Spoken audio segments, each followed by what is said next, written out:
Hello दोस्तों, तो कैसे हो आप सभी। मेरा नाम अक्षय है और आज मैं आपको शोभा निगम द्वारा लिखी गई किताब अन्य पुरुष की कहानियों को पढ़ के सुनाने जा रहा हूँ। इस किताब में कुल 25 कहानियां हैं, तो मैं आपको एक एक करके सारी कहानी पढ़ के सुनाऊंगा। तो इसलिए आप मेरे चैनल को सब्सक्राइब करें। तो चलिए शुरू करते हैं। खाली होता दिल का कोना। बिटिया का कमरा साफ करते करते वह बड़बड़ाती भी जा रही थी। इतनी बड़ी दिगड़ी हो गई, किसी बात का सूर नहीं है। कबाड़ खाना बना रखा है कमरे को। कम से कम अपने पढ़ने की टेबल ही साफ रखती। कैसी लवारिसी पड़ी है कॉपी किताबें। शहजादी है ना, क्या फिक्र है। अभी एक नहीं मिलेगी तो तुरंत दूसरी खरीद लाएगी। एक मैं थी, इस उम्र में सारी गृहस्थी संभाले हुई थी, वह भी छोटी मोटी नहीं, 5-5 ननद देवरों की, और एक ये है, पता नहीं ससुराल जाएगी तो क्या करे। अचानक किताबों के ढेर के नीचे एक नीले रंग के भीनी भीनी खुशबू वाले पत्र को देखकर उनका बड़बड़ाना रुक गया। मोतियों के से सुंदर अक्षरों से सजे उस पत्र का चेहरा देखकर ही उन्हें शंका हुई कि यह कोई साधारण पत्र नहीं है। सचमुच वह कोई साधारण पत्र नहीं था, वह उनकी बिटिया को लिखा गया प्रेम पत्र था। एक सांस में वह पूरा पत्र पढ़ गई। अंत में लेखक का नाम देखकर वह मुस्कुरा उठी। तो ये अजय साहब है।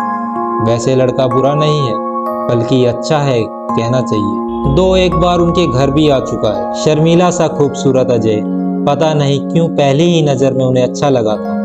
पर उनकी बिटिया रानी अभी तक तो पापा से चॉकलेट के लिए जिद मचाती, फ्रॉक पहने गुड़िया सी दिन भर इधर उधर डोलती रहती।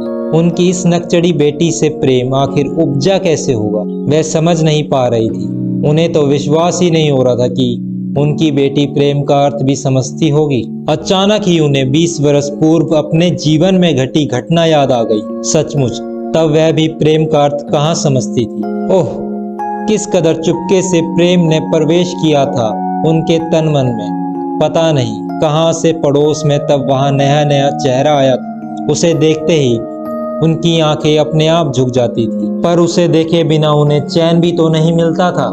वह कुछ कहता तो वह भाग खड़ी होती, किंतु उसकी आवाज सुनने उसके कान जैसे तरसते रहते। एक नशा सा छाया रहता था उन पर उन दिनों। उनका भोला मन इन बातों का रहस्य समझने की कोशिश कर ही रहा था कि अचानक ही दुर्देव ने उनकी माँ के आगे रहस्य का वह पिटारा खोल कर रख दिया था। ओह, किस पूरी कदर लताड़ी गई थी उस दिन वह अम्मा के द्वारा।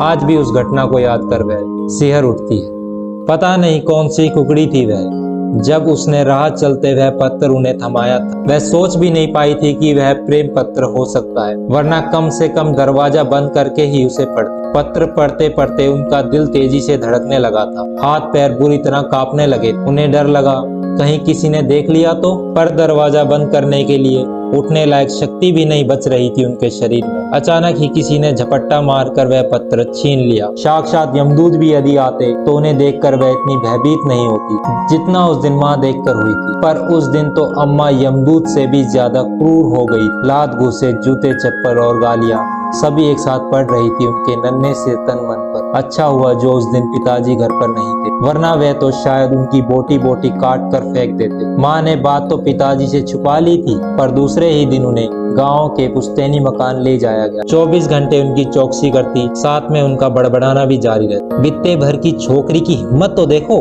कभी कहती छोटी बच्ची है क्या तू, जो अकल नहीं थी। दीदे लड़ाने से पहले उनकी हैसियत तो देखनी थी। ना जात, ना पात, ना रूप, ना रंग, ना नौकरी, ना चाकरी। उनकी झोपड़पट्टी देखकर भी तुझे अकल नहीं आई। प्रेम करने से पेट नहीं भरता मरी। वह मुर्दार भिखमंगा 2 दिन भी तुझे नहीं पाल सकता, समझी। कभी वह दांत किटकिटा कर कहती, अरे ओ प्रेम की बच्ची, प्रेम का मतलब भी समझती है तू। अम्मा की बातें उन्हें नस्तर सी चुभती, पर चुपचाप सुनने के सिवा कोई चारा भी नहीं। उनका भोला मन सचमुच उस समय प्रेम की गहराई को नहीं जानता था, पर उन्हें आश्चर्य होता अम्मा की बातों पर।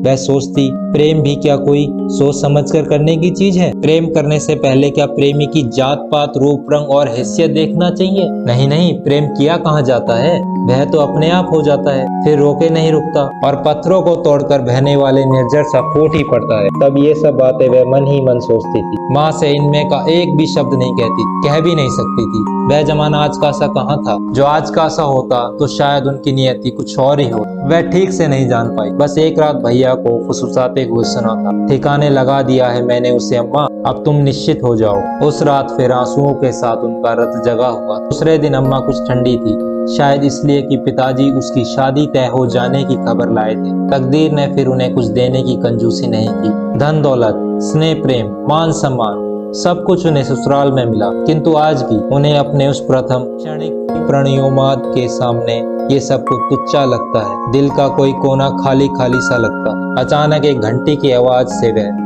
वर्तमान में आ गई। अजय का पत्र हाथ में ही रखा था। फिर से उन्होंने उसे पढ़ा।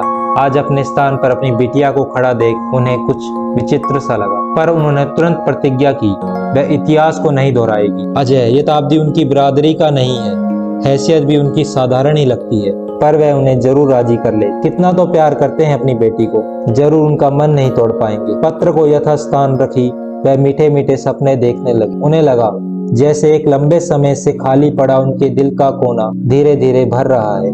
शाम को बाप बेटे एक साथ आए। दोनों बड़े खुश लग रहे थे। बेटी के तो खैर खुश होने के दिन थे ही, पर ये कि उतने खुश हैं। कारण पूछने पर उन्होंने हंसते हुए हाथ में रखा एक लिफाफा उनकी ओर बढ़ाया। लिफाफे में एक स्मार्ट से लड़के की तस्वीर और एक पत्र भी था। पत्र उनके एक कलेक्टर मित्र का था। पत्र में लिखा था, तुमने रानी बिटिया के लिए लड़का ढूंढने लिखा है, पर यह तो उस गोदी में बच्चा और शहर में ढूंढने जैसी बात हुई। अपने सपुत्र इसी साल IAS अफसर बने हैं। तस्वीर भेज रहा हूँ, पसंद हो तो शीघ्र लिखो। वह चहके जा रहे थे। मैं सोच भी नहीं सकता कि वर्मा खुद अपने लड़के का ही प्रस्ताव रखेगा। वैसे 2 साल पहले आया तो था अपने घर, विशेषकर रानी को देखकर बहुत प्रभावित हुआ था। पर IAS के लिए लड़कियों की क्या कमी है, अपनी तकदीर बुलंद है, ये कहो। किंतु उनका चेहरा देख वह चौंक गए। ये तुम्हारा चेहरा कैसे उतर गया है? तुम खुश नहीं हो क्या? क्या बात है? बात कुछ नहीं है, पर रानी से तो पूछ लो। उन्होंने तुरंत रानी को आवाज दी। रानी शायद बाजू के कमरे में उनकी बातें सुन रही थी। तुरंत आई।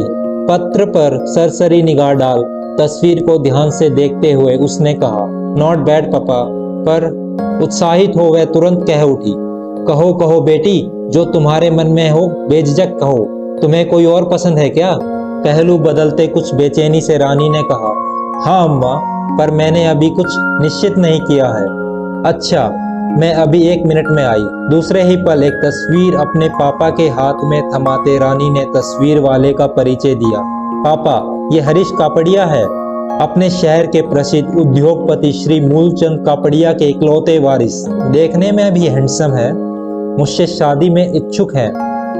अब इन दोनों में से आप और अम्मा जिससे भी ज्यादा योग्य समझे तय कर लीजिए। बिटिया की अप्रत्याशित बातें सुनकर उनके गले में जैसे फांस सी गड़ने लगी।